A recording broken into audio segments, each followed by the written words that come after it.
Улаанбаатар авто шоу 2025-д Атлант компани аль биесны эрхтэйгээр оруулж ирдэг Kai брендийн 2025 он Сибирь стандартаар үйлдвэрлэгдсэн X7 загварыг онцолж танилцуулъя. Уг загвар нь 2000 турбо, бензин хөдөлгүүртэй, 256 морины хүчтэй, Eco, Comfort, Sport, Off-road, Snow гэсэн 5 жолоолын горимтой, AWD буюу 4 дуг хөтлөгчтэй, урагшаа 7 шатал хурдны харьцаатай 60 литр шатгааны багтаамжтай. За дундаж бензин зарцуулалт ердөө 10 литр гэж байгаа. Сибирь стандартаар үйлдвэрлэгдсэн гэдэг нь давхар цонх, урд нүүрний шил ялцсан халагчтай, доторлоготой байна. За гадна талаас харагдах байдал орчин үеийн шинэлэг дизайн, урсдаг дохио, үргэлжилсэн тууцан LED гэрэл 20 инчийн гоёлын буудтай. Хэмжээний хувьд 4738 мм-ийн урттай, 1968 мм-ийн өндөртэй, 1708 мм-ийн өргөнтэй. Тэнхлэг орондын зай 2820 мм. Салооны хувьд маш гоё цэлгэрс харгал салонтой, үйлдвэрийн арьсан суудалтай урд хойд суудал болон жолооны хүрд хална, урд хоёр суудал хөрнө. За бүтэн удирдлагатай жолооны хүрд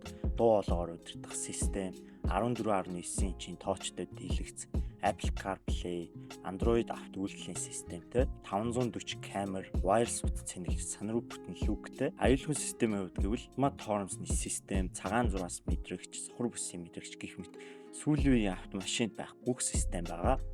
Та Kai брендийн автомашиныг худалдаж авснаар үйлдвэрийн 3 жил 100 сая км-ийн баталгаатай 3 удаагийн сервис үйлчилгээтэй байгаа. Баярлалаа.